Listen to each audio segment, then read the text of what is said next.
नमस्कार, S news मध्ये आपलं स्वागत। मी स्नेहांकिता। सविस्तर बातम्यांपूर्वी टाकूयात एक नजर आजच्या ठळक घडामोडींवर। कोल्हापूरकरांच्या लढ्याला 40 वर्षांनंतर यश। मुंबई उच्च न्यायालयाचं सर्किट बेंच कोल्हापुरात 18 ऑगस्टपासून होणार कार्यान्वित। मुंबई उच्च न्यायालयाचे मुख्य न्यायमूर्ती आलोक आराध्य यांनी जारी केली अधिसूचना। या निर्णयानंतर वकिलांनी न्यायालयाच्या आवारात केला जल्लोष। नांदणी मठातील महादेवी हत्तीण परत आणण्यासाठी राबवलेल्या स्वाक्षरी मोहिमेला प्रचंड प्रतिसाद। उद्या राष्ट्रपतींना स्वाक्षरीचं पाठवलं जाणार निवेदन। आमदार सतेज पाटील यांची माहिती।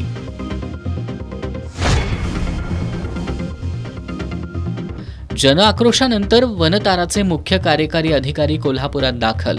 जिल्हाधिकारी कार्यालयात झाली 1.5 तास बैठक। महादेवी हत्तीण परत आणण्यासाठी सकारात्मक चर्चा झाल्याचा पालकमंत्र्यांचा दावा। स्थानिकांच्या विरोधाला न जुमानता कोल्हापुरातील वर्षानगरमधील एसटीपी प्रकल्पाच्या कामाला सुरुवात। प्रकल्पस्थळी पोलिसांचा मोठा बंदोबस्त।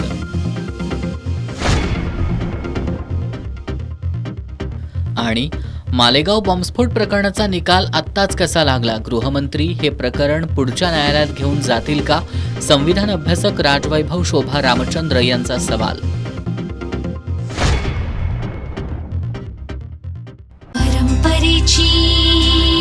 नाविन्याची चवही मसाल्यांची अस्सल स्वादाची मांदियाळी भंडारी ड्रायफ्रुट्स आणि मसाले भंडारी ड्रायफ्रुट्स आणि मसाले। गणेशोत्सवासाठी लागणाऱ्या सर्व प्रकारच्या ड्रायफ्रुट्स आणि मसाल्यांसाठी आजच भेट द्या भंडारी ड्रायफ्रुट्स अँड मसाले, पद्मा टॉकीज समोर, लक्ष्मीपुरी, कोल्हापूर। हे आहे GTPL SPN डिजिटल नेटवर्क आणि आपण पाहत आहात चॅनल एस।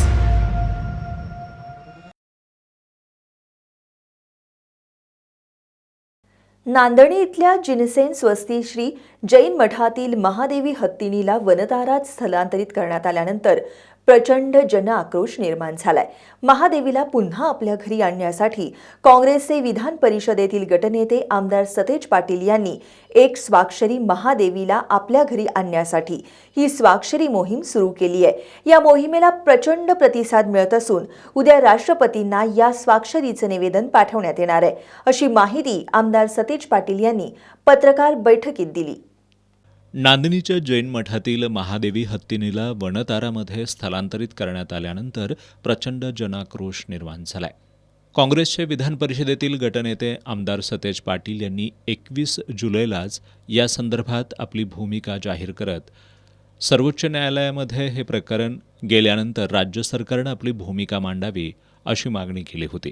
आमची विनंती आहे सरकारला की या संदर्भात धोरणात्मक निर्णय न घेता ज्या ज्या मठांच्याकडे जे जे हत्ती आहेत त्यांना निगा कशी राखायची सांगा। त्यांच्यावर काही नियम असतील तर ते नियम लागू करा, परंतु सगळेच उचलून तुम्हाला हत्तीच घेऊन जायचं असेल तर आमचं नुकसान करणारे हत्ती दाजीपूरमध्ये आहेत, तर जे शेतकऱ्यांचं नुकसान करतात ते पकडाने घेऊन जावा। चंदगड बसणं हत्ती आहेत ते, हे जे ऑलरेडी आहेत व्यवस्थित आहेत माणसाळलेले आहेत त्यांना का घेऊन जात आहे आमचा प्रश्न। हा निर्णय प्राण्यांची काळजी म्हणून आहे असं वाटतंय का आणखी काय यामध्ये दिसते? कारण ज्या न्यायालयात याचिका दाखल करून हे सगळं प्रकरण करण्यात आलं। नाही, न्यायालयात ही मंडळी गेली, आता सुप्रीम कोर्टात पुढे ही मंडळी जाणार आहेत, पण जैन समाजाच्या धार्मिक भावना दुखावल्या जातात। दरम्यान सर्वोच्च न्यायालयानं उच्च न्यायालयाचा निकाल कायम ठेवल्यानंतर महादेवीला वनतारामध्ये हलवण्यात आलाय। सर्वोच्च न्यायालयाच्या निर्णयानंतर यामध्ये राष्ट्रपतींनीच हस्तक्षेप करणं गरजेचं आहे, त्यामुळं राष्ट्रपतींपर्यंत जनभावना पोहोचाव्यात यासाठी आमदार सतेज पाटील यांच्या पुढाकारातून लाखो लोकांच्या स्वाक्षरी मोहिमेचं आयोजन करण्यात आलंय। या मोहिमेला देशभरातून प्रचंड प्रतिसाद मिळत असल्याचं आमदार सतेज पाटील यांनी सांगितलंय। आज शुक्रवारी सायंकाळी ही मोहीम थांबवण्यात येणार आहे। या मोहिमेच्या माध्यमातून सह्या केलेल्या लोकांचं निवेदन राष्ट्रपतींना सादर करण्यात येणार असल्याचं आमदार सतेज पाटील यांनी सांगितलंय। 21 जुलैला नांदणीचं शिष्टमंडळ पहिल्यांदा मला कोल्हापुरात भेटायला आलं, त्यावेळी पहिल्यांदा राजकीय भूमिका आम्ही प्रतिनिधी म्हणून भूमिका घेतली की हा हत्ती कुठल्याही परिस्थितीत नांदी मठामध्ये राहिला पाहिजे. सुप्रीम कोर्टामध्ये तारीख 28 तारीख होती. त्या तारखेच्या आधी सरकारनं यामध्ये निर्णय घ्यावा अशी आमची अपेक्षा होती. परंतु दुर्दैवानं 28 तारखेला सुप्रीम कोर्टामध्ये निर्णय झाला आणि निर्णय सकाळी झाल्यानंतर ताबडतोब संध्याकाळी सगळी व्यवस्था लागली. म्हणजे आम्हाला आश्चर्य वाटते की निर्णय झाल्यावर 5, 7, 8 तासात ही यंत्रणा कशी लागते, ताबडतोब हत्तीला घेऊन जाण्याची व्यवस्था कशी होते, हे सगळे विषय विचार करण्यासारखे आहेत. आणि म्हणून त्यानंतर आम्ही लोकभावना सगळ्यांचा विचार करून कालपासून एक स्वाक्षरी मोहीम या देशामध्ये राबवली. काल संध्याकाळपर्यंत 1,25,000 लोकांनी त्याच्यावर स्वाक्षरी करून आम्हाला गुगल फॉर्म पाठवलेला आहे. आत्ता तुमची पत्रकार परिषद होईपर्यंत 1,70,000 लोकांनी त्याच्यावर सह्या केलेल्या आहेत. आज संध्याकाळी ती मोहीम थांबवली जाईल. उद्या सकाळी हे सगळे गट्टे आम्ही राष्ट्रपतींच्याकडे पाठवून देऊ. सर्वोच्च न्यायालयाच्या निकालानंतर लगेचच काही तासांमध्ये महादेवीला घेऊन जाण्यासाठी वनताराची टीम नांदणीमध्ये दाखल कशी झाली असा प्रश्न आमदार सतेज पाटील यांनी उपस्थित केलाय. सरकारनं लोकभावनांचा विचार करून तातडीनं सकारात्मक निर्णय घ्यावा अशी मागणीही आमदार सतेज पाटील यांनी केली आहे. नांदणी मठातील महादेवी हत्तीनीला परत आणण्यासंदर्भात आज जिल्हाधिकारी कार्यालयात बैठक झाली. या बैठकीला नांदणी मठाचे मठाधिपती स्वस्ती श्री भट्टारक पट्टाचार्य महास्वामीजी आणि वनताराचे CEO विहान कर्णी यांची प्रमुख उपस्थिती होती. या बैठकीवेळी पालकमंत्र्यांसह जिल्ह्यातील लोकप्रतिनिधी बाहेर बसले असताना एका खासदाराचा पुत्र असलेला स्वयंघोषित युवा नेता या बैठकीत उपस्थित होता. याबद्दल जिल्हाधिकारी कार्यालयाच्या परिसरात उलटसुलट चर्चा सुरू होती. नांदणी मठातील महादेवी हत्तीण वनताराकडे पाठवल्यानंतर जिल्ह्यात संतापाची लाट तयार झाली आहे. याची दखल घेत वनताराचे CEO विहान कर्णी आणि मठाचे मठाधिपती जिनसेन स्वस्तिश्री भट्टारक पट्टाचार्य महास्वामी यांची आज जिल्हाधिकारी कार्यालयात जवळपास तासभर बैठक झाली. या बैठकीदरम्यान जिल्ह्यातील सर्व लोकप्रतिनिधी बैठकीच्या खोलीबाहेर बसले होते. मात्र यावेळी जिल्ह्यातील एका खासदाराचा पुत्र असणाऱ्या स्वयंघोषित युवा नेत्यानं या बैठकीला उपस्थिती लावली होती. जिल्ह्यातील एका गंभीर प्रश्नावर चर्चा सुरू असताना लोकप्रतिनिधींना बाहेर बसवून स्वयंघोषित युवा नेत्याला बैठकीत बसायची परवानगी कोणी दिली याची दबक्या आवाजात चर्चा होती. यापूर्वी देखील या रील स्टार युवा नेत्यानं जिल्हा नियोजन समितीच्या बैठकीला बेकायदेशीर हजेरी लावली होती. यावरून जिल्हाधिकारी यांच्यावर त्यावेळी टीका झाली होती. कोल्हापुरातील वर्षानगरमधील नागरी वस्तीत प्रस्तावित असलेल्या STP प्रकल्पाच्या कामाला आज सकाळी प्रत्यक्षात सुरुवात झाली आहे. या प्रकल्पाला स्थानिक नागरिकांनी मोठ्या प्रमाणात विरोध केला. तरीही या विरोधाला न जुमानता महापालिकेच्या अधिकाऱ्यांनी पोलीस संरक्षणात प्रकल्पाच्या कामाला सुरुवात केली. कोल्हापुरातील वर्षानगरमधील नागरी वस्तीत STP प्रकल्प केला जाणार आहे. हा प्रकल्प आरोग्यासाठी हानिकारक असल्यानं परिसरातील नागरिकांचा याला विरोध आहे. त्यामुळं गेल्या 6 महिन्यांपासून Arihant park, Vrindavan park, Varshanagar, Mhada colony, Sambhaji housing society, Vedant residency, lifestyle apartment, golden shelter apartment, Atharva heights या परिसरातील नागरिक या प्रकल्पाला विरोध करतायत. आज सकाळी महापालिकेतील अधिकाऱ्यांनी पोलीस फौजफाट्यासह प्रस्तावित प्रकल्पस्थळी जाऊन प्रकल्पाच्या कामाला सुरुवात केली. यावेळी स्थानिक नागरिकांनी जोरदार विरोध केल्यानं अधिकाऱ्यांच्या बरोबर शाब्दिक वादावादी झाली. त्यामुळं काही काळ वातावरण तणावपूर्ण झालं होतं. या ठिकाणी भाजी मंडईचं आरक्षण असताना STP प्रकल्प कसा काय सुरू झाला असा सवाल करत हा STP प्रकल्प घालवण्यासाठी तीव्र संघर्ष करण्यात येईल असा इशारा यावेळी नागरिकांनी दिला. आम्हाला जो हा प्रकल्प आहे तो मान्य नाही आहे, कारण आम्ही वड्याच्या काठाला राहतो आणि आम्हाला हा त्रास होणार. त्यांनी किती जरी सांगितलं तुम्हाला होणार नाही तर हा मला होणार. आम्ही आमच्या आरोग्याची काळजी घ्यायची नाही तर मग आमची कोण घेणार काळजी, हे आमचं म्हणणं आहे. आम्ही ह्याच्या विरोध करण्यासाठी आम्ही इथं आलेलो आहे. ह्या प्रकल्पाला आमचा पूर्णपणे विरोध आहे. कारण हा प्रकल्प व्हावा, पण तो कसा नागरी वस्तीत नको आम्हाला. आणि आम्हाला यांनी ज्या वेळेला प्रकल्प करायचा घेतला त्यावेळेला कुणाचीही हरकत घेतलेली नाही, एकाही नागरिकाला इथं विचारलेलं नाही. त्यामुळं आमचा ह्या प्रकल्पाला पूर्ण विरोध आहे. की स्टे आणायचं आणि हे काम बंद पाडायचं, आम्हाला एवढंच म्हणायचं आहे. की आम्हाला इथं प्रकल्प नको आहे. लहान मुलं आहेत, म्हातारी माणसं आहेत, आरोग्याला त्रासदायक होते. 10 वर्ष झालं वड्याची भिंत बांधलेली आहे. महानगरपालिकेच्या मागं ठोकून आम्ही दमलं, पण भिंत का आम्हाला करून दिली नाही. प्रत्येकाला इकडे पैसे घालवले, तिकडे पैसे घालवले, मंजूर झाले असं सांगण्यात आले. वड्याचं पाणी घरात नाही घुसायला लागले, तरी ही लोक महानगरपालिका लक्ष देत नाही. नदीजवळ व्हायचं सोडून हिथं कुठं लोक वस्तीत व्हायला लागले. काय गरज आहे? हीच जागा का त्यांना पाहिजे? मला एवढं त्यांनी प्रश्नाचं उत्तर द्या की ही जागा त्यांना का पाहिजे आहे. बोपा शेट्टींनी आधार हॉस्पिटलच्या तिकडे जागा दिली होती, ती त्यांना नको आहे. हीच जागा पाहिजे. मग हीच जागा का पाहिजे आहे? काय आहे जागे? ते महानगरचे अधिकारी आहेत ना, त्यांनी आमची जागा घेऊन दे आणि आम्हाला त्यांनी देऊन दे चांगली ठिकाणी जागा. बघू दे आमच्या भविष्याचं काय होणार. आता आम्हाला एवढं त्रास, मुलांचं काय होणार आमच्या भविष्यात? हां, ते काय ऐकत नाही. सकाळी पोलीस फाटावर बोलवलेले होते, आम्हाला सगळं दमदाटी केली, आम्हाला सगळ्यांनी तिथनं काढले. पोलीस गुन्हा दाखल करणार म्हणले. आम्हाला खूप हे केले ते सरांनी. आम्हाला गार्डन करा, भाजी मंडी करा, दुसरं काही पण करा तुम्ही, चालते, पण आम्हाला हा नको आहे. एस टी पी प्रकरण इथं वाज येणार हे तर 100% आहे. आवाज येणार, त्याचा आवाज येणार. आम्ही तर 3 किलोमीटर आतच आहे सर. बघा पाहिजे सर तुम्ही, घर केवढे जवळ आहे. ते म्हणतात दुधाळीला झाले नाही का, दुधाळीला झाले. दुधाळीत आधी झाले, आत्ता वस्ती झाले तिथं. मग आता त्यांचं ते काढू शकत नाही ते दुधाळीचं. हे त्यांनी कसं काढणार? ते काढायला येणारच नाही ना. आता ते सारखा म्हणतात दुधाळीत झाला, बावड्यात झाला. आता तिथे कुत्रे मरून पडतात एवढे, ते कधी जाऊन ते काढत नाही.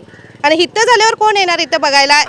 आता हौसीनं करणार त्यांनी सगळं इथं काम, नंतर बघायला कोण येणार इथं सगळं? आम्ही 10 फोन लावले तर पण ते येत नाही आम्हाला. तर ना गटरला येत, ना रस्त्याला येत, ना वड्याला काय पडलं तर येत. म्हातारी माणसं पडले त्याच्यात कितीतरी. 10 फोन लावले आम्ही त्यांना, तरी पण आलेलं नाही. स्वतः आम्ही जाऊन काढले ते म्हातारी माणसांना. अशी खुळे पाळी कोण येतात सगळी हे करतात तिथं सगळी. आम्ही म्हणूनच आम्हाला हे STP प्रकरण इथं नको आहे. तुम्ही दुसरीकडे करा. नैसर्गिक वातावरणात तुम्ही असला प्रकल्प करायला लागला की मग आमच्या आणि आमच्या मुलांच्या सगळ्याच नागरिकांच्या आरोग्याला धोका आहे. म्हणून आम्हाला हा प्रकल्प नको आहे. आणि आता हे लोक म्हणतात की, अधिकारी लोक म्हणतात की यामुळं काही नुकसान वगैरे होणार नाही, त्रास होणार नाही. पण खरं म्हणजे अशी अवस्था आहे की महानगरपालिकेची लोक कोणत्याही कामाला दखल देतच नाहीत. एक वेळ ते झाले की त्यानंतर त्याची दखल कोणीही घेत नाही. मग त्याचं मेंटेनन्स आलं, पुढं भविष्यात आम्हाला याचा फार त्रास आहे. आमच्या एकाच ठिकाणाचं नाही आहे, असं दुसरे प्रत्येक प्रकल्पाजवळ हेच प्रॉब्लेम आहे. पण STP प्रकल्प नागरिक वस्ती नसावा असं आमचं मत आहे, कारण प्रत्येका आरोग्याला धोका आहे, शक्यता आहे. आणि STP प्रकल्प जिथे केला, आजूबाजूची घरं आहेत, त्यांना लहान मुलं आहेत, त्यांना आरोग्याचे प्रश्न येणार, त्यांना गंभीर समस्या होणार. आधीच बरं ओढ्याचं पाणी इथं पूर्ण रस्त्यावर येते आणि त्यात STP प्रकल्प बसवला, तिच्याने दुर्गंधी पसरत राहणार आहे. आणि आम्हाला महापालिकेचा कारभार माहिती आहे कशा पद्धतीने चालते. दाखवताना चित्र वेगळं दाखवतात आणि प्रत्यक्षात उतरताना चित्र वेगळं असते. आणि आम्हाला माहिती आहे की जरी इथे STP प्रकल्प झाला, त्याची मेंटेनन्स महापालिका होणार नाही, त्याच्यावर करून घेतलं जाणार नाही. आणि आमच्या नागरिकांच्या जीवाला धोका आहे. जवळपास 1000 लोकांचा ह्या STP प्रकल्प विरोध असताना देखील आज म्हणजे आम्हाला सांगलं जातं, अधिकारी सांगतात की लोकांच्या हितासाठीही आम्ही STP प्रकल्प करतोय. मग आम्ही त्यांना तेच म्हणलं, लोकांचा विरोध असताना लोकांचं हित कसलं आलं यात? आणि आमचा सर्व नागरिकांचा विरोध आहे STP प्रकल्पाला आणि आम्ही STP प्रकल्प होऊ देणार नाही, हे आमचं मत आहे. STP प्रकल्पातून येणारा आवाज आणि वासाचा प्रश्न सोडवण्यात येईल असं आश्वासन महापालिकेचे जल अभियंता हर्षजित घाटगे यांनी यावेळी दिलं. आता आपण जिथं मागं पाहत असाल तिथं SSC बोर्डजवळ 9 MLD क्षमतेचा STP प्लॅन्ट चालू करण्यात होता. नागरिकांचा इथं विरोध म्हणजे 2 गोष्टीसाठी विरोध होता की ते एकतर आवाज आणि वासासाठी. आम्ही नागरिकांचे समुपदेशन केलेलं होतं की महापालिकेचे ऑलरेडी 106 MLDचे प्लॅन्ट चालू आहेत, आपण तिथे पण जाऊन पाहावं की बाबा जे त्यांच्या जी भीती आहे की बाबा ते वास येऊ शकते की आवाज येऊ शकते, तर तसं काय होणार नाही हे त्यांना आम्ही आश्वासित केलेलं होतं. दुसरं एक लोकांची एक तक्रार होती की पाऊस फ्लॅश फ्लड पडले तर आम्हाला लगेच आमच्या इथं पाणी येते, घरात वगैरे पाणी येते. ते पण त्यांना आम्ही सांगितलं होतं की आपला जो MRDPचा फ्लड मिटिगेशन किंवा पूर नियंत्रण करण्याकामी जो प्रोजेक्टला आपल्याला मंजुरी झालेला आहे, त्या अनुषंगाने इकडे रिटेनिंग वॉल्स किंवा त्यांना नाल्यावर तिथे पाईप ड्रेन आहे तिथे बॉक्स कन्वर्ट करून घेण्याची पण आम्ही त्यांना आश्वासित केलेलं होतं. त्याप्रमाणे नागरिकांना आम्ही जे आव्हान केलं होतं ते नागरिकांना थोडंसं आता कन्व्हिन्स झालेलं आहे की बाबा हे आम्ही जे बोलणार आहे ते नक्कीच आम्ही करून घेऊ. त्याप्रमाणे आता आम्हाला इकडे काम चालू केलेलं आहे, कारण सदरचं काम टाइम बाउंड असल्यामुळं आणि NGTत ही केस असल्यामुळं आमचं मानस आहे की सदरचं काम ही जी कामाची मुदत आहे 15-16 एप्रिल 2026पर्यंत, त्या मुदतीत पूर्ण करण्याच्या ह्याच्याप्रमाणे आम्ही नियोजन करून काम पूर्ण करून घेणं आणि जे नागरिकांची जी अडचणी आहेत त्या अडचणी होऊ देणार नाहीत एवढे आम्ही नागरिकांना आश्वासित करतो आपल्या माध्यमातून. दरम्यान महापालिकेच्या अतिरिक्त आयुक्त शिल्पा दरेकर यांनी घटनास्थळी भेट देऊन प्रकल्पाच्या कामाची पाहणी केली. यावेळी महापालिकेचे अधिकारी, ठेकेदार आणि कर्मचारी उपस्थित होते. गणेशोत्सव साजरा करताना सार्वजनिक गणेशोत्सव मंडळानं नियमांचं पालन करून पर्यावरणपूरक पद्धतीनं मोठ्या उत्साहात गणेशोत्सव साजरा करावा असं आवाहन जिल्हाधिकारी अमोल येडगे यांनी केलंय. आगामी गणेशोत्सवाच्या पार्श्वभूमीवर शाहू स्मारक भवन इथं जिल्हा प्रशासनाच्या वतीनं आयोजित बैठकीत गणेशोत्सव मंडळाच्या पदाधिकाऱ्यांच्या बैठकीत ते बोलत होते. गणेशोत्सवाच्या पार्श्वभूमीवर गुरुवारी राजर्षी शाहू स्मारक भवनात बैठक आयोजित करण्यात आली होती. या बैठकीला शांतता आणि दक्षता समित्यांचे सदस्य, सार्वजनिक गणेशोत्सव मंडळांचे पदाधिकारी, जिल्हा पोलीस, महानगरपालिका आणि जिल्हा परिषद प्रशासनातील अधिकारी उपस्थित होते. या बैठकीत जिल्हाधिकारी अमोल येडगे यांनी मार्गदर्शन केलं. कोल्हापूर जिल्ह्याचे नियमांचं पालन करणारा जिल्हा तसंच पर्यावरणपूरक पद्धतीनं गणेशोत्सव साजरा करणारा जिल्हा अशी ओळख आहे. यंदाच्या गणेशोत्सवातून ही ओळख अधिक ठळक करावी असं आवाहन जिल्हाधिकारी अमोल येडगे यांनी केलं. गणेशोत्सव काळाबरोबरच गणेश विसर्जन मिरवणुकीमध्ये ध्वनी मर्यादा ओलांडली जाणार नाही, लेसरचा वापर होणार नाही याची दक्षता मंडळांनी घ्यावी असं आवाहनही जिल्हाधिकाऱ्यांनी केलं. पोलीस अधीक्षक योगेश कुमार गुप्ता यांनी उत्साहात पण कायद्याच्या चौकटीत राहून गणेशोत्सव साजरा करण्याचं आवाहन केलं. शांतता समिती सदस्य आणि गणेशोत्सव मंडळांच्या पदाधिकाऱ्यांनी केलेल्या आवाहनानुसार गणराय अवॉर्ड यावर्षीपासून पुन्हा सुरू करण्याची ग्वाही पोलीस अधीक्षकांनी दिली. गणेशोत्सव मंडळांनी आपल्या देखाव्यांमधून स्वस्थ आणि सुरक्षित कोल्हापूरचा संदेश द्यावा अशी अपेक्षा जिल्हा पोलीस अधीक्षकांनी व्यक्त केली. उत्सवादरम्यान लेझरचा वापर करू नका, डीजेला बंदी नसली तरी आवाजाची मर्यादा पाळा, पारंपरिक वाद्यांच्या वापरावर भर द्या, देखाव्यांमधून सामाजिक संदेश द्या असं आवाहनही गुप्ता यांनी केलं. महानगरपालिकेचे आयुक्त डॉक्टर के मंजुलक्ष्मी यांनी शहरातील रस्त्यांच्या दुरुस्तीसाठी विभागनिहाय निधी वाटप करण्यात येत असून पाऊस थांबल्यावर रस्त्यांच्या दुरुस्तीची कामं हाती घेण्यात येतील असं सांगितलं. जिल्हा परिषदेचे मुख्य कार्यकारी अधिकारी कार्तिकेयन एस यांनी यावर्षीच्या गणेशोत्सवामध्ये no DJ, no Dolby, no लेझरचा संदेश देशाला कृतीतून दाखवून देऊया आणि चित्रनगरीसाठी प्रसिद्ध असणारं कोल्हापूर शांततानगरी असल्याचंही सिद्ध करूया असं आवाहन केलं. यावेळी सीपीआरचे हृदयविकार विभाग प्रमुख डॉक्टर अक्षय बाफना तसंच कान, नाक, घसा तज्ज्ञ डॉक्टर संतोष कुलकर्णी यांनी ध्वनी प्रदूषण आणि लेसरमुळे होणारे दुष्परिणाम यांची माहिती दिली. शांतता आणि दक्षता समितीचे सदस्य अनिल घाटगे, लालासाहेब गायकवाड, आर.के. पवार, महेश जाधव, उदय गायकवाड, अशोक देसाई, दिलीप देसाई, रामदास काटकर, प्रथमेश मोरे, किशोर घाटगे, सुशील भांदिगरे, संग्राम गजानन यादव यांच्यासह मंडळांच्या पदाधिकाऱ्यांनी यावेळी काही सूचना केल्या. यावेळी अप्पर पोलीस अधीक्षक डॉक्टर धीरज कुमार बच्चू, अण्णासाहेब जाधव, पोलीस उपअधीक्षक अजित टिके, पोलीस निरीक्षक सुशांत चव्हाण, संतोष डोके, किशोर शिंदे, श्रीराम कणेरकर, नंदकुमार मोरे, संजीव झाडे, सुनील गायकवाड, जिल्हा विशेष शाखेचे निरीक्षक प्रवीण खानापुरे आदी उपस्थित होते. प्रादेशिक परिवहन कार्यालयातील जाचकटींमुळे जुन्या वाहनांच्या खरेदी विक्रीच्या व्यवहारात अडथळा निर्माण होतोय. त्यामुळे या जाचकटी रद्द कराव्यात यासह अन्य मागण्यांसाठी आज महाराष्ट्र क्रांती सेनेच्या पदाधिकाऱ्यांनी प्रादेशिक परिवहन कार्यालयाच्या दारात निदर्शनं केली. सहाय्यक प्रादेशिक परिवहन अधिकारी चंद्रकांत माने यांना मागण्यांचं निवेदन देण्यात आलं. कोल्हापूर शहरासह जिल्ह्यातील अनेक तरुण जुन्या वाहनांच्या खरेदी विक्रीचा व्यवसाय करतात. मात्र कोल्हापूर प्रादेशिक परिवहन कार्यालयाकडील काही अधिकारी जुन्या वाहनांच्या खरेदी विक्री व्यवहाराला जाचक अटी लावून व्यावसायिकांची अडवणूक करतायत असा आरोप महाराष्ट्र क्रांती सेनेनं केलाय. या जाचक अटी रद्द करून व्यावसायिकांची अडवणूक थांबवावी या मागणीसाठी आज महाराष्ट्र क्रांती सेनेनं प्रादेशिक परिवहन कार्यालयाच्या दारात निदर्शनं केली. प्रादेशिक परिवहन कार्यालयानं जुनी वाहनं खरेदी विक्रीच्या वेळी जुन्या वाहनांच्या मालकांच्या सहीची पडताळणी करावी, त्यासाठी अन्य कागदपत्रांची मागणी करू नये. जुन्या वाहनांची खरेदी विक्री व्यवहार पूर्ण झाल्यानंतर प्रादेशिक परिवहन कार्यालयाकडून कागदपत्रांची पडताळणी झाल्यावर तातडीनं ती वाहनं हस्तांतरित करण्यात यावीत. स्मार्ट कार्ड अपडेट करताना वाहनधारकांचा मोबाईल क्रमांक नसला तर अडवणूक न करता नातेवाईकांचा नंबर अपडेट करावा. HSRP प्लेटसाठी 15 ऑगस्टची मुदत असल्यानं त्यापूर्वी जमा केलेल्या कागदपत्रांना दंडात्मक आकारणी करू नये आदी मागण्या यावेळी करण्यात आल्या. सहाय्यक प्रादेशिक परिवहन अधिकारी चंद्रकांत माने यांना या मागण्यांचं निवेदन देण्यात आलं.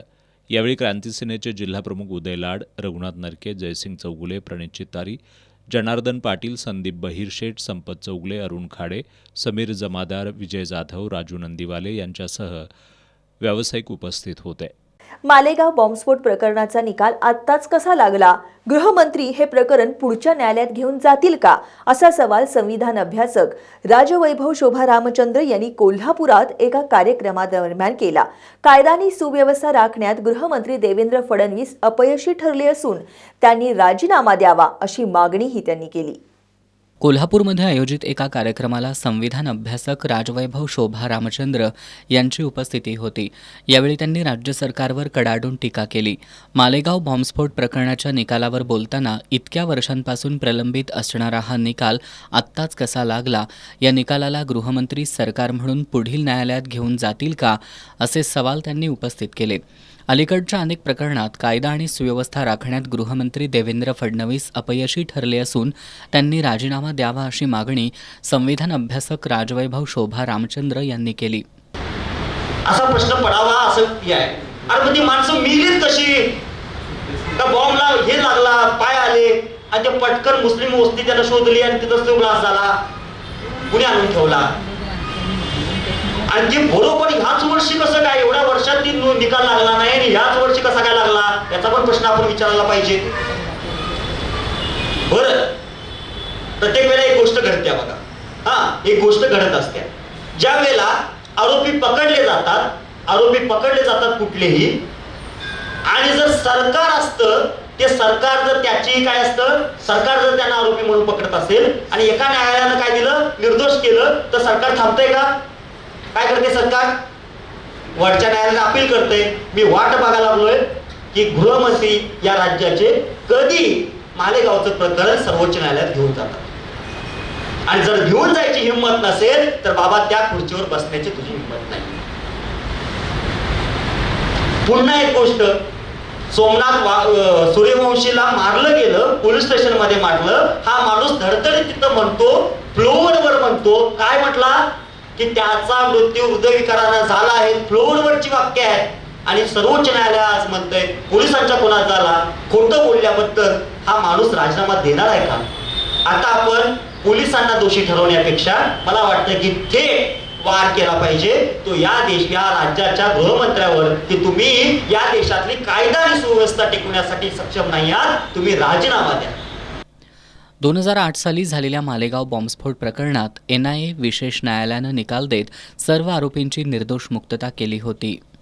नांदणी इथल्या मठातील महादेवी हत्तीनीला गुजरातमधील वनतारा इथं स्थलांतरित करण्यात आल्यानंतर संपूर्ण कोल्हापूर जिल्ह्यात जनभावना तीव्र झाल्या.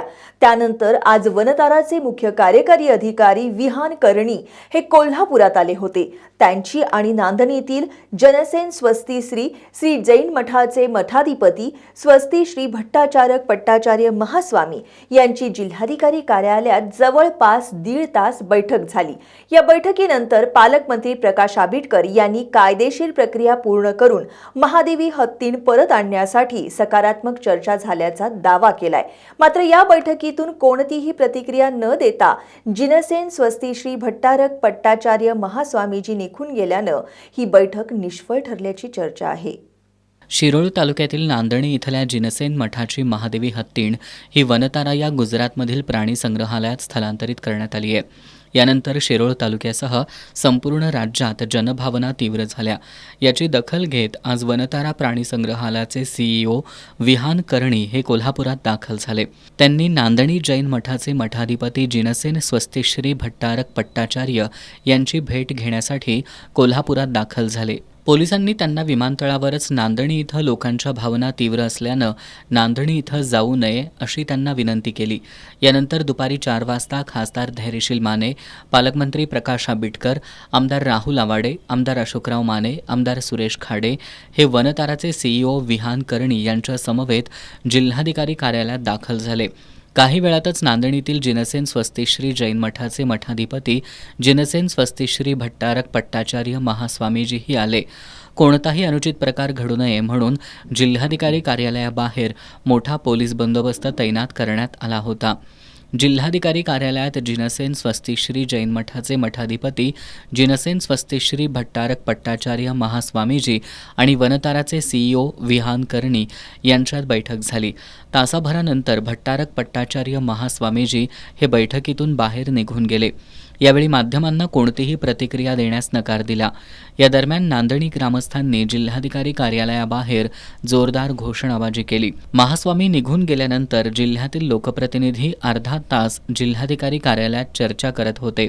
ही चर्चा संपल्यानंतर पालकमंत्री प्रकाश आंबेडकर यांनी जनभावना तीव्र असल्यानं सर्वोच्च न्यायालयातील कायदेशीर प्रक्रिया पूर्ण करून महादेवी हत्तीण नांदणी मठात परत आणण्यासाठी बैठकीत सकारात्मक चर्चा झाल्याचं सांगितलं. तसंच यासाठी वनतारा प्रशासन पूर्ण सहकार्य करायला तयार आहे, अशी माहिती त्यांनी दिली. नांदणीचे मठाधिपती आणि नांदणीच्या मठाधिपतींच्या बरोबर वनताराचे CEO या दोघांची एक बैठक सकारात्मक अशा पद्धतीच्या चर्चा की ज्याचा सर्व संदर्भ हा आपली महादेवी ही जी काय आपला हत्ती आहे की तो आपल्याकडे परत यायला पाहिजे, यासाठी आपल्या सगळ्यांची जी खूप डोळे लावून आपण बसलेलो आहोत त्यासाठीची चर्चा झाली. दोन्ही बाजूनं म्हणजे एका बाजूला महाराजांनी आणि दुसऱ्या बाजूला वनताराच्या CEOने सुद्धा आपल्या आपल्या पद्धतीनं आपली भूमिका स्पष्ट केली. त्यानंतर त्यांचं म्हणणं इतकंच आहे की वनतारा हे सुप्रीम कोर्टाच्या आदेशानं त्यांच्याकडं हा आपल्याकडचा जो महादेवी हत्तीनं आपली सुपूर्द केली याच्यापेक्षा त्यांचा त्याच्यातला रोल शून्य आहे. आपण या संदर्भात सुप्रीम कोर्टामधले ज्या काही लिगल प्रोसेस असतील त्या लिगल प्रोसेस करा. त्याला अपेक्षित सहकार्य करण्याची जबाबदारी वनतारातल्या सगळ्या यंत्रणेची सुद्धा आहे. जिल्हाधिकारी कार्यालयात झालेल्या या बैठकीसाठी माध्यम प्रतिनिधींना प्रवेश दिला नव्हता. मंत्री आंबेडकर यांनी बाहेर आल्यानंतर माध्यमांना प्रतिक्रिया दिली असली तरी या बैठकीतून महास्वामीजी निघून गेल्यानं ही बैठक निष्फळ ठरल्याची चर्चा सध्या सुरू आहे. नांदणीतील प्रसिद्ध जैन मठातील महादेवी हत्तीनीला परत आणण्यासाठी सरकारनं सर्वोच्च न्यायालयात पुनर्विचार याचिका दाखल करावी अशी मागणी महाराष्ट्र नवनिर्माण सेनेनं केली आहे.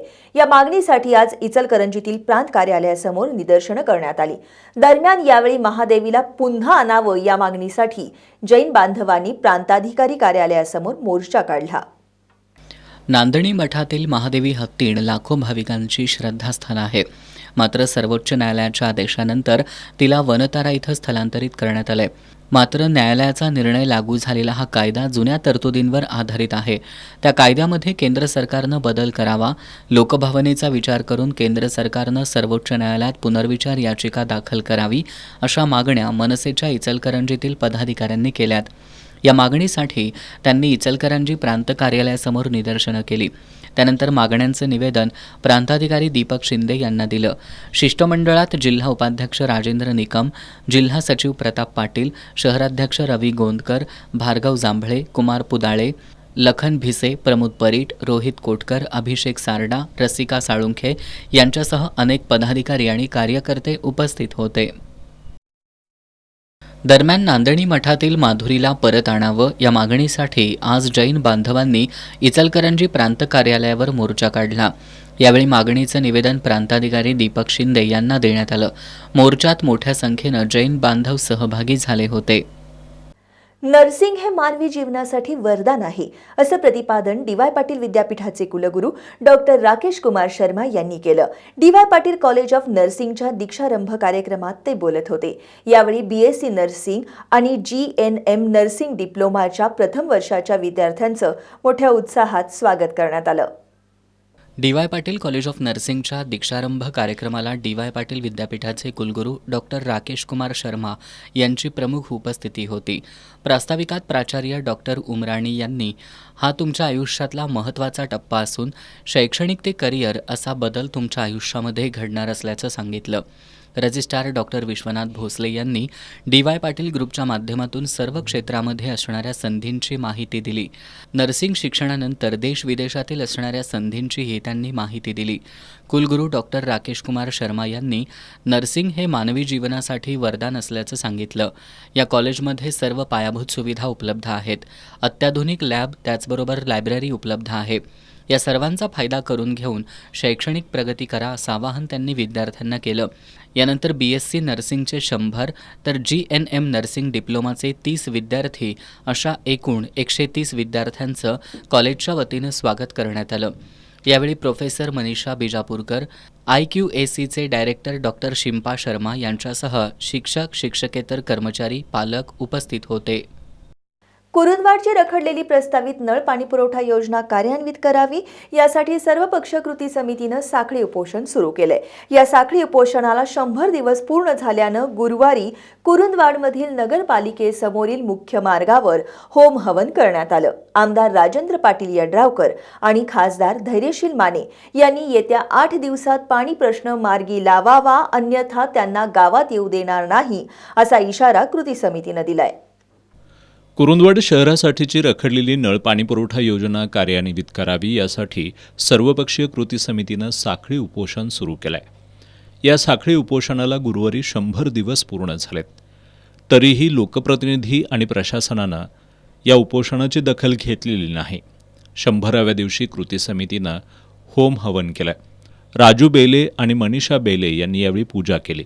यावेळी कृती समितीच्या सदस्यांनी पाणीपुरवठा योजना मार्गी लावण्यासाठी लोकप्रतिनिधींना सुबुद्धी द्यावी अशी प्रार्थना केली. कृती समितीचे अध्यक्ष प्रफुल्ल पाटील यांनी खासदार धैर्यशील माने आणि आमदार डॉक्टर राजेंद्र पाटील यड्रावकर यांनी कुरुंदवाड शहराचा जिव्हाळ्याचा पाणी प्रश्न सोडवावा अशी मागणी केली. तालुक्याचे कार्यसम्राट आमदार माननीय यड्रावकर साहेब यांच्या हातून एखादं कार्य शिल्लक राहिलेलं आहे. ते कुरुंदवाडचं पाणीपुरवठ्याचं कार्य असं मला वाटू लागलेलं आहे. त्याचबरोबर कार्यसम्राट खासदार यांच्याकडे नगरविकास खाते आहे आणि त्यांनी जर त्यात विशेष प्रयत्न केले तर ते लवकर मंजूर होण्यासारखं आहे.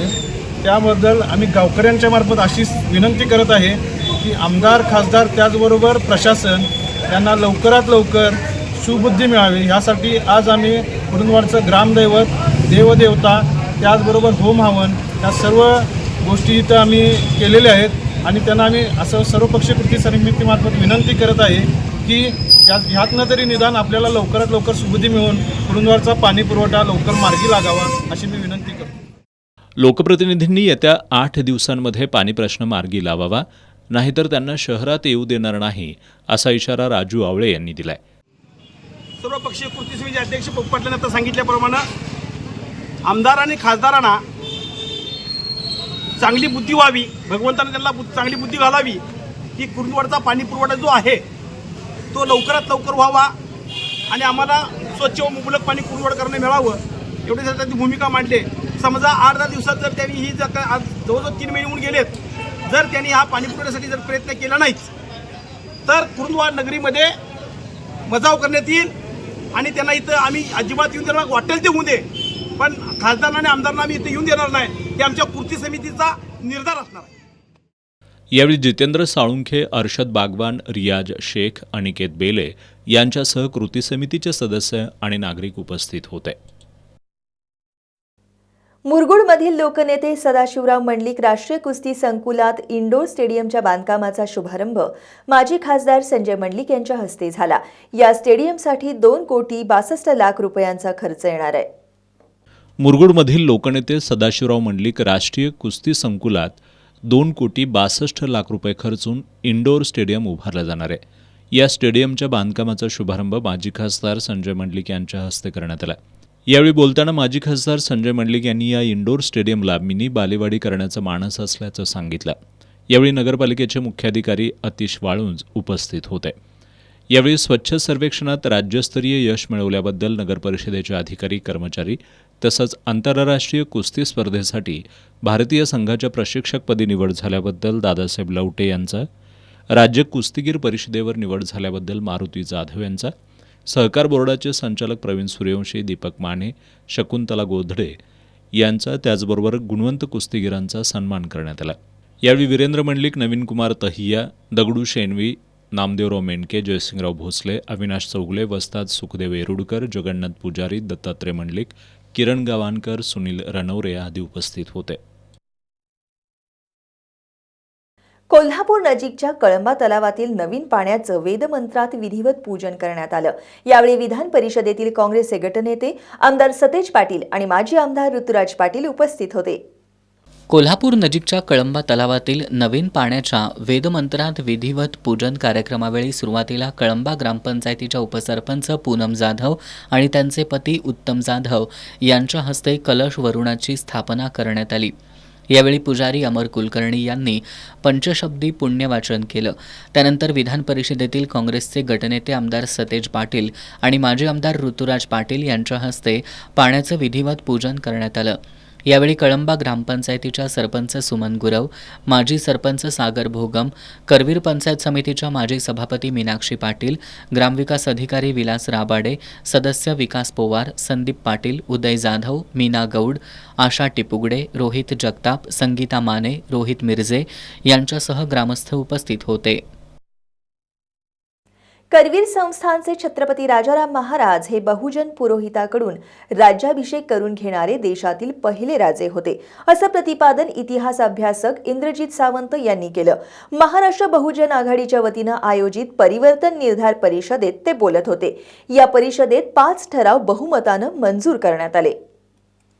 छत्रपती राजाराम महाराज तिसरे यांच्या 128व्या जयंतीनिमित्त महाराष्ट्र बहुजन आघाडीच्या वतीनं राजर्षी शाहू स्मारक भवनात गुरुवारी परिवर्तन निर्धार परिषद आयोजित करण्यात आली होती. इतिहास अभ्यासक डॉक्टर अनिल माने, इंद्रजित सावंत, संविधान अभ्यासक राजवैभव शोभा रामचंद्र यांची यावेळी प्रमुख उपस्थिती होती. यावेळी बोलताना इतिहास अभ्यासक इंद्रजित सावंत यांनी छत्रपती राजाराम महाराज यांच्यावर खूप कमी साहित्य उपलब्ध असल्याची खंत व्यक्त केली. राजर्षी शाहू महाराजांचं काम पुढं सुरू ठेवण्याचं आणि ब्राह्मणेतर लढा पुढं चालू ठेवण्याचं मोठं आव्हान छत्रपती राजाराम महाराजांनी पेलून दाखवल्याचं त्यांनी नमूद केलं. छत्रपती राजाराम महाराज हे बहुजन पुरोहिताकडून राज्याभिषेक करून घेणारे देशातले पहिले राजे होते, असं इंद्रजित सावंत यांनी सांगितलं. राजाराम महाराज आणि आईसाहेब महाराजांनी खंबीर भूमिका घेतली आणि पहिल्यांदा भारताचा तुम्ही इतिहास काढा, धर्मशास्त्राच्या इतिहासाचं म्हणतोय की भारताच्या धर्मशास्त्राच्या इतिहासामध्ये तुम्ही जावा. पहिल्यांदा बहुजन मराठा पुरोहिताकडनं एखाद्या राजाचं अंतिम कार्य झालं. हा विचार जगवला राजाराम महाराज. पुढं असंच झालं की लगेच राजाराम महाराज गादीवर आलेले आणि मग त्याचा राज्याभिषेकाचा विधी करायचा होता. त्यावेळेला सुद्धा पुन्हा एकदा अशीच चाल रचली. पण जरी हे संस्थानाचे राजे असले, लहानशा कोल्हापूरचं काळ संस्थान होतं, पण हा पहिला राजा आहे की बहुजन पुरोहितांच्या हस्ते ज्याचा राज्याभिषेक सुद्धा झाला. ही खूप मोठी गोष्ट आहे. बाकी राजाराम महाराजांनी काही जरी केलेलं नसलं तरी आपण ते सोडून द्यायला पाहिजे होतं. काहीच केलं नाही असं समजा या व्यक्तीनं केलं भरपूर, पण समजा काही केलं नाही. पण एकच गोष्ट ज्यांनी करून घेतलेली होती की ही हजारो वर्षाची बंधनं तोडून, ब्राह्मण व्यक्ती सोडून स्वतःचा राज्याभिषेक बहुजन पुरोहितांच्या हस्ते केला. त्याच्यासाठी तरी भारतानं त्याला मान्यता दिली पाहिजे होती. त्यांचा इतिहास सातत्यानं सांगितला गेला पाहिजे. छत्रपती राजाराम महाराजांनी कोल्हापूरच्या पायाभूत सुविधांचा कायापालट करून दाखवला. सर्व जाती जमातींना आधार दिला. ते राजे जरी असले तरी त्यांचं हृदय मातेचं होतं, असंही इंद्रजित सावंत यांनी नमूद केलं. तीर्थक्षेत्रांना 1000 कोटींचा निधी, मात्र राजर्षी शाहूंचं जन्मस्थळ, स्मारक यासाठी सरकारकडे निधी का नाही, असा सवाल सावंत यांनी उपस्थित केला. संविधान अभ्यासक राजवैभव शोभा रामचंद्र यांनी धर्मनिरपेक्ष मूल्य जोपासण्याची गरज असल्याचं सांगितलं. केंद्र सरकारनं संविधान हत्या दिवस हा शासकीय स्तरावर राबवलेला कार्यक्रम कसा चुकीचा होता आणि हा त्यांचा डाव कसा हाणून पाडला, याबद्दल त्यांनी माहिती दिली. डॉक्टर अनिल माने यांनी छत्रपती राजाराम महाराजांच्या अनेक पैलूंवर प्रकाश टाकला. आजऱ्यामध्ये 1934ला गोळीबार होऊन 12 मुस्लिम बांधवांची हत्या झाली होती. यामध्ये छत्रपती राजाराम महाराजांनी निकाल देत इचलकरंजीच्या घोरपडेंना दोषी ठरवून त्यांच्यावर कारवाई केली होती. हा निकाल संपूर्ण देशासाठी आदर्शवत ठरला होता, असं डॉक्टर माने यांनी सांगितलं. दरम्यान या परिषदेत 5 ठराव बहुमतानं मंजूर करण्यात आले. यावेळी कोल्हापूरचा राज्यकारभार या दाम शिर्के लिखित पुस्तकाच्या नवीन आवृत्तीचं प्रकाशन मान्यवरांच्या हस्ते करण्यात आलं. यावेळी वसुधा शिर्के, मल्हार शिर्के, रमेश कामत, अरविंद धरणगुत्ती, महावीर लाटकर, भरत रसाळे, प्रकाश हुलसवार, सुरेश जत्राटकर, प्राचार्य प्रमोद हुपरीकर आदी उपस्थित होते.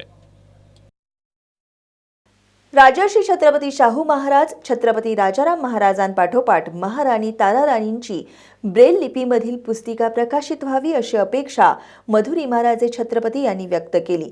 त्या तरुण इतिहास अभ्यासक विक्रम रेपे यांच्या संकल्पनेतून साकारलेल्या छत्रपती राजाराम महाराजांच्या जीवनावरील पहिल्या ब्रेल लिपीतील पुस्तिकेच्या प्रकाशन समारंभात बोलत होत्या. कोल्हापुरातील तरुण इतिहास अभ्यासक विक्रम रेपे यांनी दृष्टीबाधितांनाही इतिहासाची माहिती व्हावी यासाठी यापूर्वी राजर्षी छत्रपती शाहू महाराजांच्या जीवनावरील ब्रेल लिपीतील पहिली पुस्तिका तयार केली. त्यानंतर छत्रपती राजाराम महाराजांच्या जयंतीचं औचित्य साधून त्यांच्या जीवनावरील ब्रेल लिपीतील पुस्तिकेचं मधुरी महाराजे छत्रपती यांच्या हस्ते प्रकाशन करण्यात आलं. प्रज्ञा प्रबोधन भवन अंधशाळेत प्राध्यापक डॉक्टर केशव हरेल यांच्या अध्यक्षतेखाली प्रकाशन समारंभ पार पडला. या प्रकाशन सोहळ्यासाठी इनरव्हिल क्लब ऑफ कोल्हापूर मिलेनियन्सचे विशेष सहकार्य लाभलं. यावेळी बोलताना मधुरी महाराजे छत्रपतींनी छत्रपती राजाराम महाराजांनी राजर्षी छत्रपती शाहू महाराजांच्या लोकाभिमुख राज्यकारभाराचा वारसा जपत राजर्षींचे सर्व अपूर्ण संकल्प पूर्ण केल्याचं सांगितलं. राजर्षी शाहू महाराजांपाठोपाठ छत्रपती राजाराम महाराजांवर ब्रेल लिपीतील पुस्तिका प्रकाशित करण्याच्या तरुण इतिहास अभ्यासक विक्रम रेपेंच्या धडाडीचं कौतुक करत मधुरी महाराजे छत्रपतींनी आता महाराणी ताराराणींवर ब्रेल पुस्तिका प्रकाशित व्हावी अशी अपेक्षा व्यक्त केली. पुस्तका अशी ब्रेल लिपीमध्ये व्हावी जी जगभर जावी आणि सगळ्या ज्या मुलांना ब्रेल लिपीचा आधार घेऊन हे वाचन त्यांनी करावं आणि ही शाहू महाराजांचं पुस्तक असेल, राजाराम महाराजांचं पुस्तक असेल, आपल्या ताराराणी साहेबांच्या वरती पण पुस्तक व्हावं हे रेपेसर आपण सगळ्यांनी मिळून त्याच्यासाठी प्रयत्न करूया आणि ते पुस्तक लवकरात लवकर ते पण प्रकाशित करूया. कार्यक्रमाच्या अध्यक्षस्थानावरून बोलताना डॉक्टर केशव हरेल यांनी छत्रपती राजाराम महाराज दुसरे, राजर्षी छत्रपती शाहू महाराज आणि छत्रपती राजाराम महाराज तिसरे या 3 छत्रपतींनी देशातील अन्य राजांच्या तुलनेत आदर्शवत राज्यकारभार करून बहुजनांसाठी शिक्षणाची कवाडं खुली केल्याचं सांगितलं. कोल्हापूरच्या छत्रपती घराण्यानं आजपर्यंत हा वारसा जपला असल्याचंही त्यांनी नमूद केलं. या पुस्तिकेचे संकल्पक विक्रम रेपे यांनी छत्रपती राजाराम महाराजांच्या जीवनकार्याचा आढावा घेणाऱ्या पुस्तिकेत 85 प्रश्नांचा समावेश असल्याचं सांगितलं. त्यांनी स्वागत थोरात यांनी ब्रेल लिप्यांतरासह मुद्रणाची जबाबदारी पार पाडली असून पुराभिलेख अधिकारी गणेशकुमार खोडके यांचं विशेष सहकार्य लाभल्याचं नमूद केलं. यापुढच्या काळात कोल्हापूरच्या राजघराण्यातील सुधारणावादी स्त्रियांचं चरित्र ब्रेल लिपीमध्ये आणण्याचा मानस असल्याचं सांगत रेपेंनी सध्या कोल्हापुरात ब्रेल लिपीत मुद्रणाची व्यवस्था नसल्यामुळं समाजातील जबाबदार घटकांनी त्यासाठी प्रयत्न करावेत अशी अपेक्षा व्यक्त केली.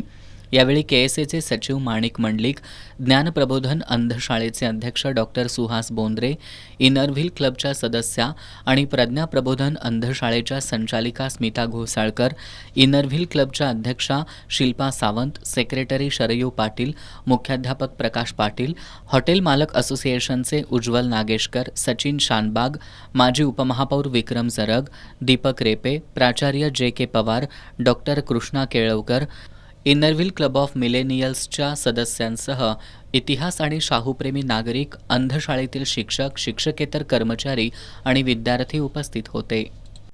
आता टाकूयात एक नजर महत्त्वाच्या घडामोडींवर संक्षिप्त स्वरूपात. फास्ट न्यूजचे प्रायोजक गोकुळ.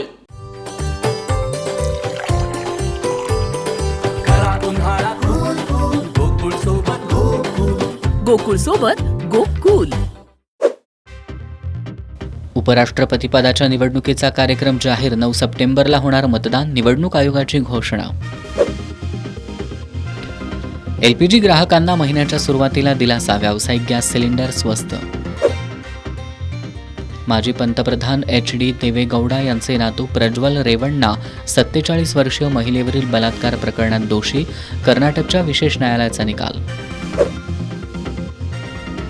सोशल मीडियातील पोस्टमुळे यवतमाळमध्ये तणाव. धार्मिक स्थळांची तोडफोड, जाळपोळ. राधानगरी तालुक्यातील चांदेकरवाडी इथल्या 65 वर्षांच्या अक्काताई तानाजी खोत यांच्या गळ्यातील 1.5 तोळ्याचे दागिने धूम स्टाईलनं चोरट्यांनी लंपास केले. चोरटे सीसीटीव्हीत कैद झाले असून घटनेची नोंद राधानगरी पोलिसात झाली आहे.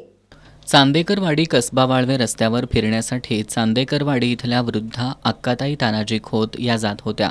चांदेकरवाडी इथं ओढ्याजवळ आल्यानंतर 2 तरुणांनी मोटरसायकलवरून येऊन त्यांच्या गळ्यातील सोन्याचं मंगळसूत्र आणि गुंड असे 1.5 तोळ्याचे दागिने हिसकावून पलायन केलं.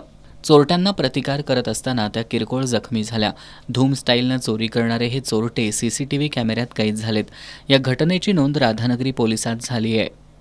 कसबा पावडा इथं स्वर्गीय राजू मोरे फाउंडेशनच्या वतीनं आयोजित आधार कार्ड दुरुस्ती, पॅन कार्ड काढण्यासह मतदान नोंदणी शिबिराला चांगला प्रतिसाद मिळाला.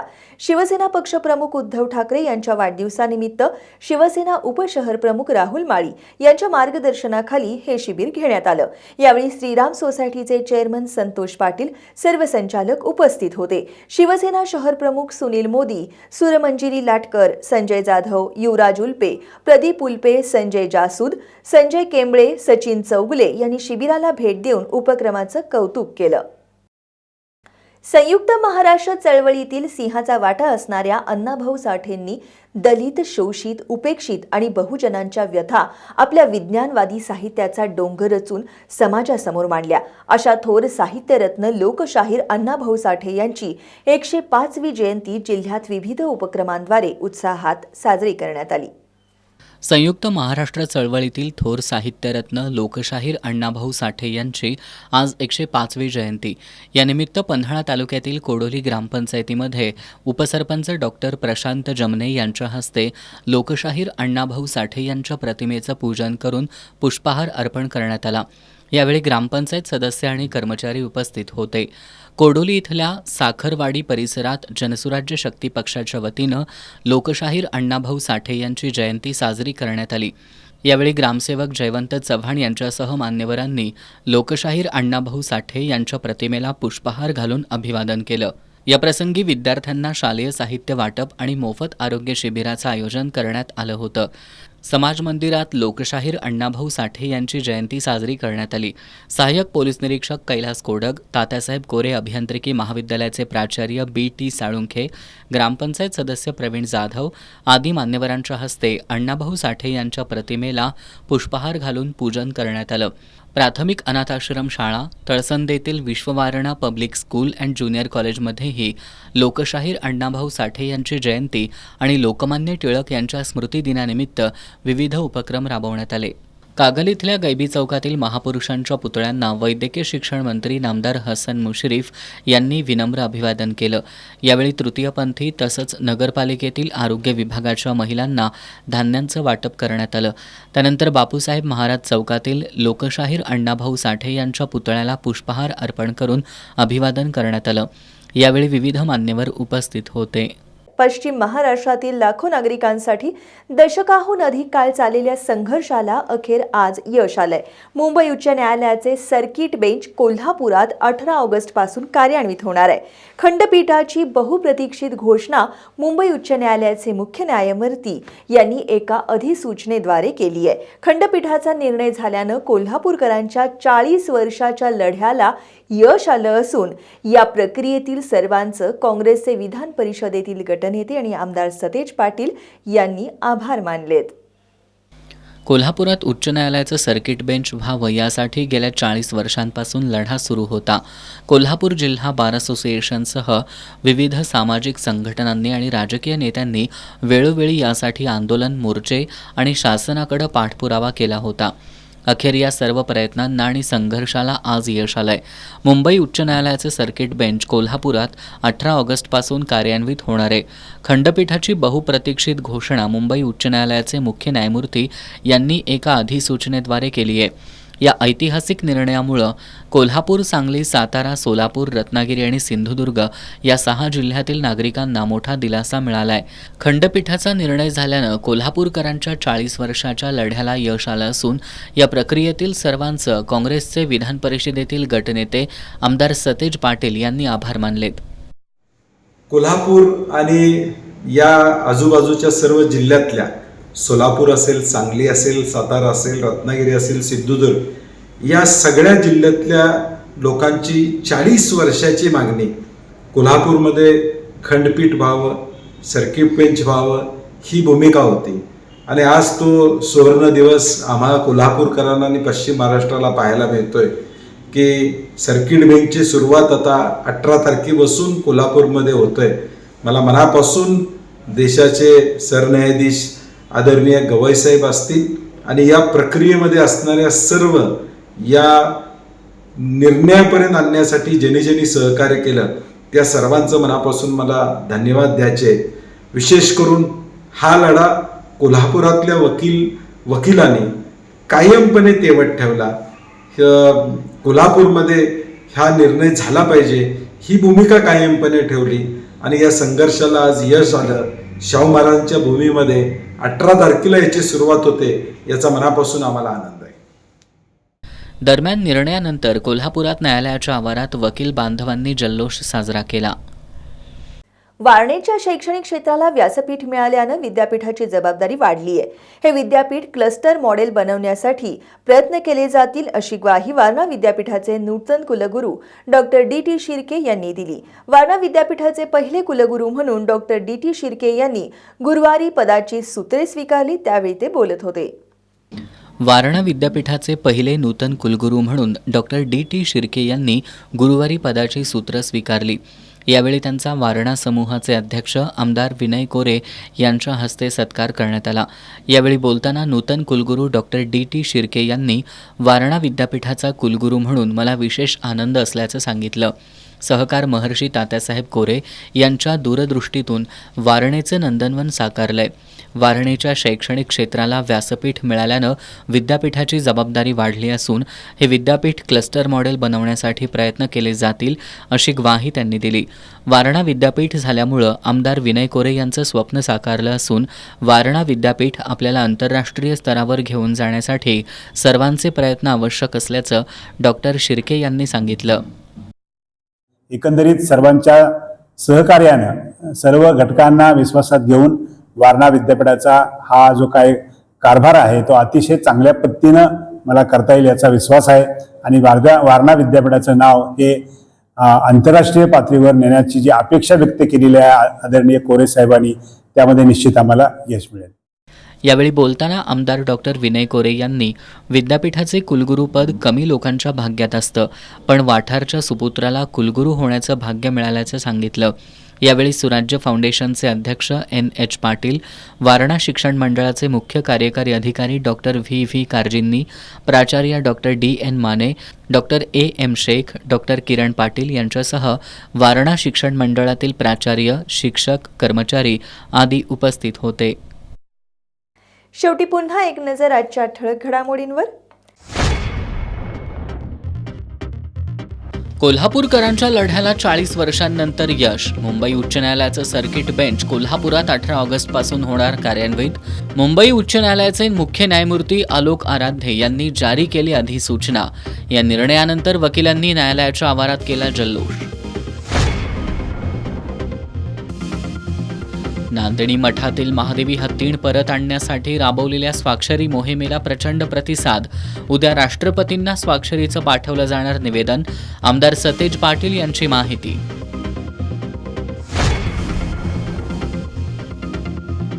जनआक्रोशानंतर वनताराचे मुख्य कार्यकारी अधिकारी कोल्हापुरात दाखल.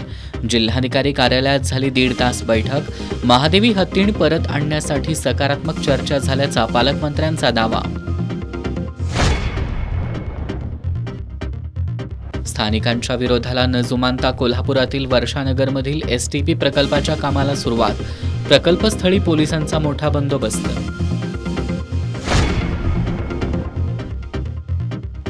आणि मालेगाव बॉम्बस्फोट प्रकरणाचा निकाल आत्ताच कसा लागला? गृहमंत्री हे प्रकरण पुढच्या न्यायालयात घेऊन जातील का?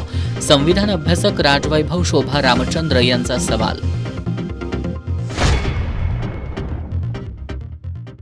आणि याबरोबरच आजचं बातमीपत्र संपलं. नमस्कार.